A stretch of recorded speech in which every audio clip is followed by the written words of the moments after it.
नमस्कार, आप देख रहे हैं एनएनसी न्यूज। आपके साथ मैं हूं पार्थ त्यागी।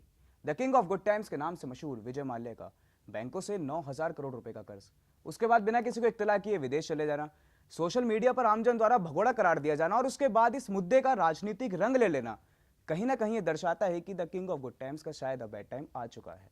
हालांकि अगर उनके ट्वीट की माने तो उनका कहना है कि मैं भागा नहीं हूं, बल्कि एक बिजनेस मीटिंग के लिए विदेश आया हूं। लेकिन ईडी के आदेशों के बावजूद देरी से पेशी और स्पेशल मनी लॉन्ड्रिंग कोर्ट के गैर जमानती वारंट के बाद शराब कारोबारी विजय माल्या की मुश्किलें बढ़ती नजर आ रही हैं। वहीं दूसरी तरफ गरमाई सियासत के बीच विपक्ष को एक कड़ा मुद्दा मिल गया है फिर से बीजेपी को सवालों के कटघरे में खड़ा करने का, जिसमें वे सफल साबित होते दिख रहे हैं। तो चलिए आज हम आपको अपने इस बुलेटिन में दिखाते हैं कि आखिर किस तरीके से विजय माल्या ने अपने बिजनेस करियर की शुरुआत करी और क्या रहे वो कारण जिनसे उनके इस बिजनेस करियर में डाउनफॉल आया। तो देखिए हमारी ये खास रिपोर्ट। ऐसे हुई शुरुआत। माल्या ने 17 साल की उम्र में यूनाइटेड बेवरेज ग्रुप के कामकाज में पिता का हाथ देना शुरू किया। 1983 में पूरे ग्रुप की कमान संभाल ली, इसे देश के नंबर 1 लिकर कंपनी बना दिया। ऐसे बन गए लिकर किंग। 1995 में माल्या ने किंगफिशर बियर शुरू की। 1999 में इसे किंगफिशर स्ट्रॉन्ग के नाम से लॉन्च किया। इसने कंपनी की सेल बढ़ा दी। किंगफिशर एयरलाइंस रही टर्निंग पॉइंट। माल्या ने 2003 में किंगफिशर एयरलाइंस बनाई, 2005 में शुरू की, 2007 में एयर डेक्कन और 2008 में आईपीएल टीम आरसीबी खरीदी। बढ़ने लगा घाटा। माल्या को उम्मीद थी कि पैसेंजर्स एयर डेक्कन से कन्वर्ट होकर बनी किंगफिशर रेड को पसंद करेंगे। ऐसा नहीं हुआ।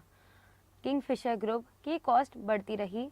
2010 तक हजारों करोड़ का लोन हो चुका था। एयरलाइंस का डाउनफॉल।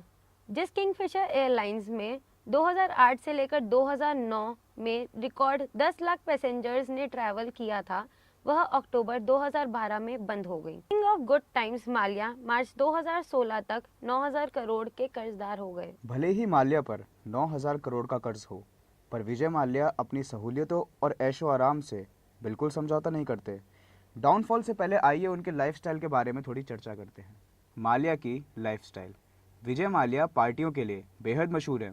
2003 से किंगफिशर कैलेंडर निकाल रहे हैं। 250 कारों का कलेक्शन भी है, एक प्राइवेट जेट, 5 छोटे एयरक्राफ्ट और 3 हेलीकॉप्टर भी हैं। 26 शहरों में उनकी प्रॉपर्टी भी है। गोवा में है माल्या का फेवरेट विला। गोवा में किंगफिशर विला की वर्थ 37 करोड़ रुपए से ज़्यादा है। तो ये था विजय माल्या के जन्म से लेकर उनके बिजनेस करियर की शुरुआत और उसके डाउनफॉल का संक्षेप में वर्णन। और अब हम आपको दिखाते हैं कि हमारे संवाददाता ब्रिजेश तिवारी जब इसी मुद्दे को लेकर रिटायर्ड कर्नल प्रदीप गुप्ता के पास गए तो क्या रहे सवाल जवाब और क्या रही रिटायर्ड कर्नल प्रदीप गुप्ता की प्रतिक्रिया इस मुद्दे को लेकर। तो देखिए हमारे संवाददाता ब्रिजेश तिवारी की ये रिपोर्ट।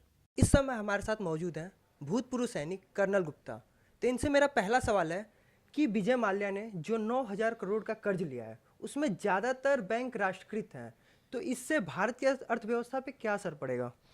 ये जो 9,000 करोड़ इन्होंने पब्लिक सेक्टर बैंक से उधार लिए हैं, ये पब्लिक का पैसा है और ये बहुत बड़ा अमाउंट है। सरकार को हर हालत में विजय माल्या को वापस लाना चाहिए इंडिया में और इससे पूरे के पूरे 9,000 करोड़ प्लस उसके ऊपर जितना भी ब्याज बनता है पूरा का पूरा वापस लेके सरकारी बैंक में जमा करना चाहिए।